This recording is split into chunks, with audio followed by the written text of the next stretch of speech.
नमस्कार दोस्तों, स्वागत है आप सभी का हमारे यूट्यूब चैनल में। इन्वायरमेंट टेस्ट सीरीज की ये तीसरी वीडियो है।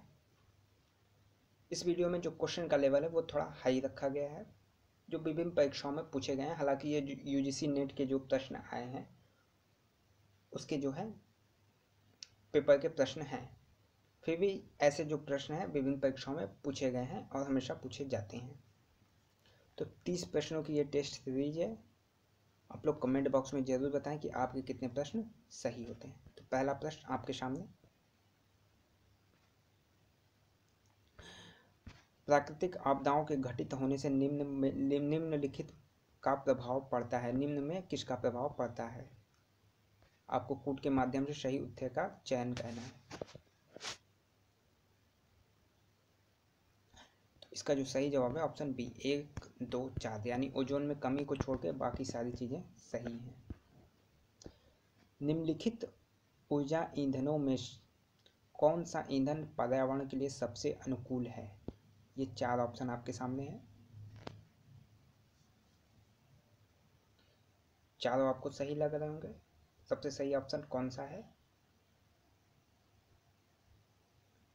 पर्यावरण के लिए सबसे अनुकूल जो है ऑप्शन सी, हाइड्रोजन। निम्नलिखित में से कौन सा प्रदूषक श्वसन तंत्र से जुड़ी बीमारियों का प्रमुख कारण है?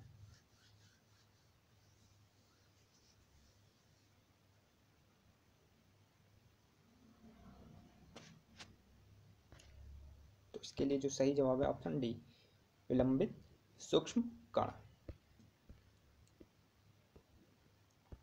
ऑप्शन 4,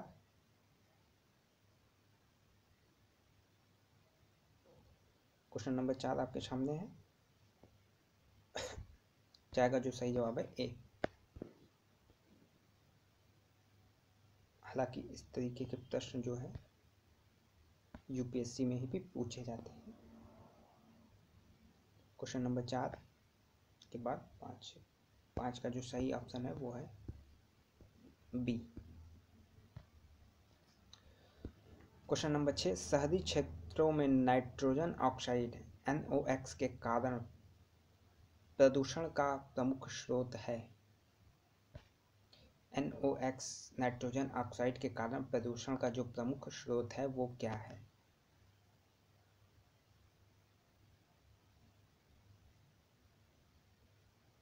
तो इसके लिए जो सही आंसर है वो है ऑप्शन ए, सड़क परिवहन। निम्नलिखित में से कौन सा जल जनित रोग नहीं है, जिसका जन्म जो है जल से नहीं होता है? कौन जल जनित रोग नहीं है?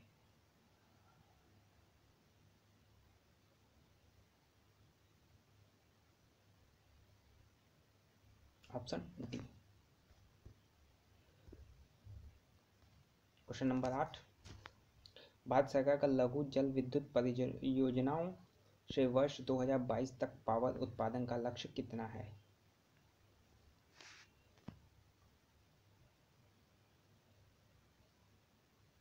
Option B, 5 gigawatt. प्राकृतिक आपदाओं में से कौन सा हाइड्रो मौसमी नहीं है? हाइड्रो मौसमी नहीं है। Option D, tsunami.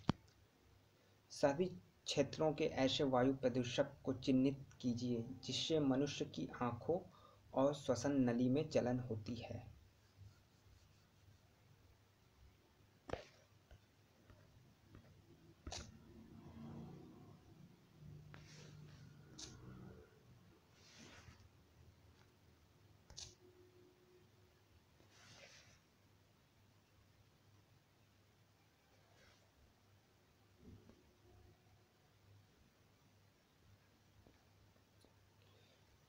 तो 10 का जो सही जवाब है वो ऑप्शन सी, सतही ओजोन। क्वेश्चन नंबर 11, भारत की बड़ी बड़ी नदियों में जल प्रदूषण का निम्नलिखित में से सबसे बड़ा स्रोत क्या है? 11 के लिए सही जवाब है ए। क्वेश्चन नंबर 12, संपोषित विकास सस्टेनेबल डेवलपमेंट का लक्ष्य प्राप्त करने के लिए कौन सा वर्ष जो है निर्धारित किया गया है?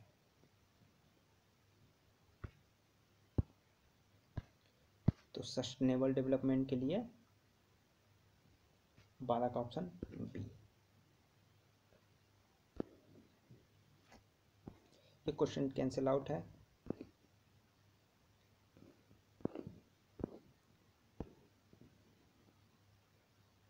चौदह ऑप्शन बी। 15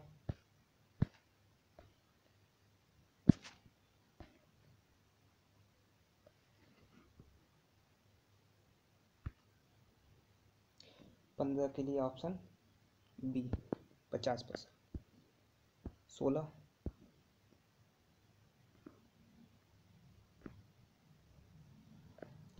नाइट्रोजन ग्रामीण घरों में नाइट्रोजन ऑक्साइड प्रदूषण का स्रोत हो सकता है। 16 का जो है ऑप्शन डी 1 2 3 तीनों। 17 में मानव का कैंसर जो है पारा से होता है। 18 अभिकथन और तर्क का प्रश्न है। 18 का ऑप्शन ए। मैक्सिमम जो है इसमें ऑप्शन ए ही सही होते हैं। निम्नलिखित में से कौन सी घटना एक प्राकृतिक खतरा नहीं है?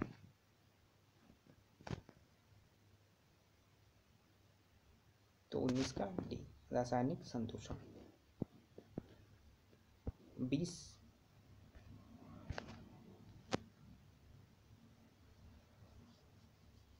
का ऑप्शन डी। 21 किस देश में प्रति व्यक्ति जल उपयोग अधिकतम है? बी यूरोपीय यूनियन। कुल वैश्विक कार्बन डाइऑक्साइड उत्सर्जनों में भारत का योगदान?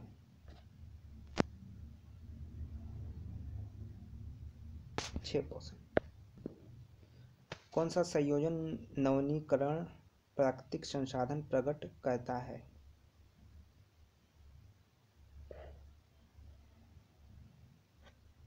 तो इसके लिए जो सही आंसर है ऑप्शन सी। 24 number question. वायु गुणवत्ता सूचकांक में निम्नलिखित में से कौन सा प्रदूषण सम्मिलित नहीं किया गया है?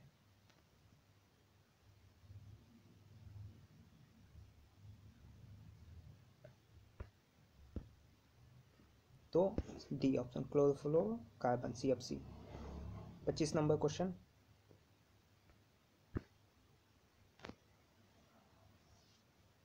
का सही जवाब है ऑप्शन बी। 27 2/3 से अधिक वैश्विक जल उपभोग के लिए उत्तरदायी कौन है?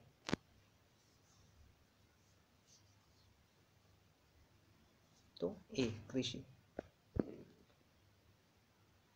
27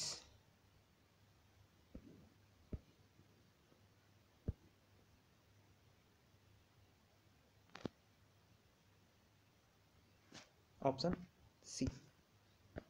28 नंबर। किसी देश से कुल CO2 के उत्सर्जन के संबंध में सही पहचानिए। इसमें जो है सही आपको बताना है।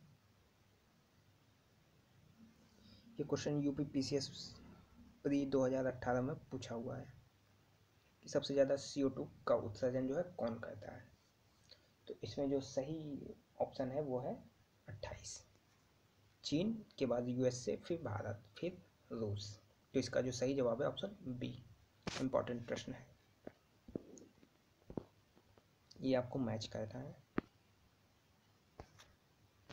ओजोन दिवस देखिए, एड्स दिवस जो है 1 दिसंबर को, ओजोन दिवस 16 सितंबर। तो इसका जो सही ऑप्शन होगा वो होगा 29 का बी ऑप्शन बी। 30 कौन नवीनीकरण प्राकृतिक स्रोत नहीं है?